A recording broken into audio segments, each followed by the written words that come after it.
ABC 10 News at 11 starts now. Neighbors shocked to learn more than $1 million worth of marijuana was growing right in their backyard. Good evening. I'm Kimberly Hunt. Only ABC 10 News was there today as crews began destroying thousands of illegal pot plants. ABC 10 News reporter Anthony Pura explains how authorities discovered the marijuana farm. Anthony? Authorities found the massive grow operation by chance. They were called out after reports of a homeless encampment. Instead, they found more than 2,000 marijuana plants. This was the scene at the Del Mar Mesa Preserve in Rancho Penasquitos Tuesday as drug enforcement agents worked to eradicate a massive marijuana grow. They say there were 2,015 plants hidden under the canopy of the natural vegetation. The plants, about 5 to 7 feet tall and ready for harvest. Immediate alarm and concern for the safety of our citizens, our community, and our children. This is an outdoor recreation area. Kate Glenn is with the Rancho Penasquitos Town Council. She is shocked to learn about the illegal operation happening near a popular trail in the neighborhood. Drug enforcement officials say it's rare to find a large grow operation in the middle of the city surrounded by homes.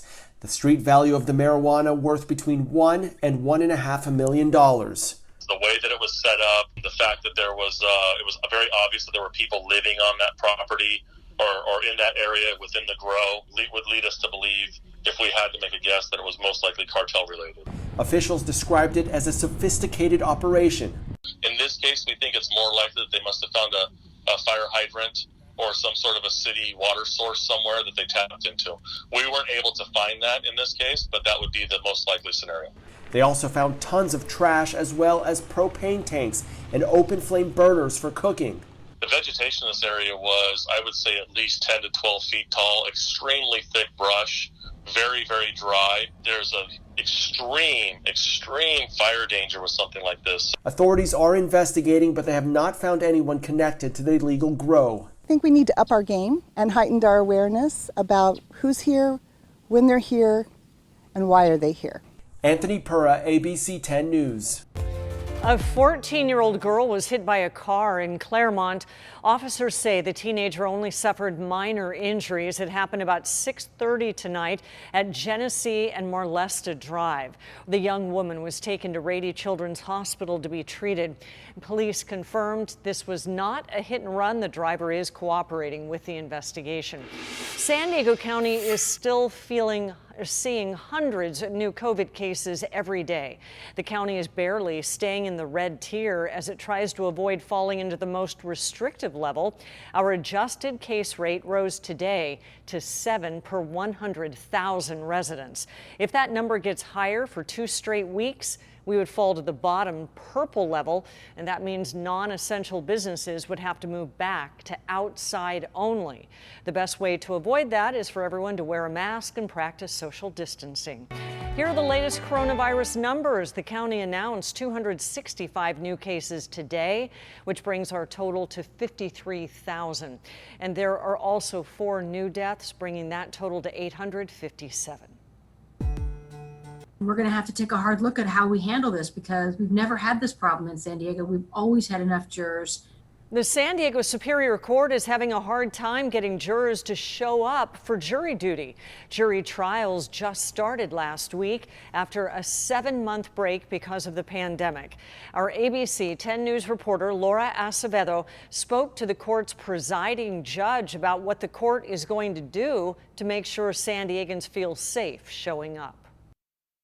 The court has a backlog of cases with defendants waiting for their day in court. This week, a lack of jurors forced a criminal case to be continued until November. It's unfair to those defendants that are charged with a crime that are innocent until proven guilty that they don't get that opportunity to have to be proven guilty. For 2 weeks in a row, only about 40 people have shown up for jury duty after being summoned at the San Diego Superior Court. 900 jurors were summoned both times. I know they've struggled mightily to try to get the courts open, and I know they're struggling mightily to get jury trials going, but I just think it's they've got an uphill battle. Judge Lorna Oxney is the court's presiding judge. She says the court is taking all safety measures like mask use at all times, plexiglass barriers, and social distancing. 300 people let us know, and that's what the civic duty requires, and I was happy to see that they did that, but some of them just didn't show. There are consequences for not showing up, like sanctions and fees, but the court isn't taking those measures just yet. We've never had to do that in San Diego. It's not something that I want to do, but I do need people to show up. Defense attorney Jan Ronis worries a smaller selection of jurors could impact the jury pool. And a jury of your peers, quite frankly, means a cross-section of the community, not the minimal amount of people that may show up. Jurors are able to delay their service if they have COVID-19 safety concerns, but the judge says otherwise people need to show up. If people are willing to go to Costco and they're willing to go to the beach and they're willing to go to the hair salon and to the gym and to the movie theater and to a bar in Pacific Beach and to all these places, then I need you to come to the courts. Laura Acevedo, ABC 10 News. California is opening the door for fans to attend pro sporting events at outdoor stadiums again. Today, the state said any county in one of the two lowest reopening tiers can welcome back fans. Capacity would be limited to 20 to 25%, depending on the tier. Right now, only the 49ers in Santa Clara County are able to welcome fans back to the games. However, county leaders there say they still plan to hold off on doing that. Neither San Diego nor LA counties can bring back fans to outdoor stadiums yet because both are still in the state's more restrictive tiers. Disneyland and San Diego's two major theme parks are going to have to wait longer before they can reopen. The state released new guidance today saying that these parks will have to wait until their counties reach the least restrictive yellow tier. After that, they can open at 25% capacity. Both Legoland and Disneyland fired back at these new guidelines. The president of Legoland California writing in part, not allowing theme parks to open until Tier 4 will destroy the industry in California and the economic impact to industries that rely heavily on theme parks will be catastrophic. Hotels, restaurants, gift stores, all those things are being impacted. So it's not just the theme park, which is going to struggle, but it's also the whole ecosystem around those theme parks.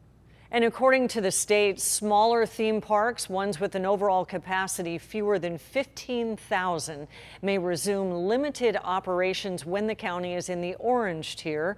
Tomorrow, executives from California theme parks will hold a virtual press conference in response to these new guidelines. And Election Day is now within 2 weeks. President Trump is campaigning hard in battleground states. Joe Biden pushed pause to prepare for the final debate.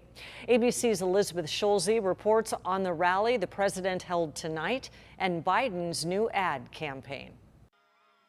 In the home stretch of the campaign, the presidential candidates making starkly different closing arguments about the coronavirus pandemic. President Trump downplaying the virus as cases and hospitalizations spike again. We're rounding the turn on the pandemic. It's ending. Normal life, that's all we want. You know what we want? Normal life. While Joe Biden in a new campaign ad highlighting its personal and economic toll. We have this virus now out of control, people out of work, no health care. How is that helping people? The pandemic's effect reaching all the way to the Supreme Court. In a 4-4 decision, the court upholding Pennsylvania's state court ruling, allowing officials 3 days after the election to continue tallying mail-in ballots because of expected postal delays. Many voters choosing to wait hours in line to cast their ballots instead. I would never mail my ballot in because I don't really trust this post office. Sorry. More than 35 million Americans have already cast their ballots, according to the United States Election Project. At this time in 2016, that number was just 5.6 million. In Wisconsin, voters waiting for hours during the first day of in-person voting. And as you can see, the line extends for many, many yards down. A new ABC News Washington Post poll shows Joe Biden with a 1-point lead over President Trump in battleground North Carolina. Trump trails Biden by 10 points in 538's national polling average. With the window closing to sway the few remaining undecided voters, the candidates will appear together on stage for the final presidential debate Thursday. Biden off the campaign trail Tuesday to prepare, while Trump continuing to rally in key swing states. Elizabeth Schulze, ABC News, Washington. You can watch the final presidential debate right here on ABC 10 on Thursday. Coverage begins at 5 p.m. right after our 4 p.m. newscast. The debate gets underway at 6 o'clock, followed by a special edition of ABC 10 News at 8. We are 2 weeks from Election Day, and there are upcoming deadlines that every voter should know about. If you are already registered to vote, you can cast your ballot Monday through Friday at the Registrar of Voters' office. If you missed the deadline to register, you can still cast a provisional ballot. In-person voting begins October 31st at any one of the county's 235 polling places. Election Day is November 3rd. You can find this information and more at 10news.com under Election 2020.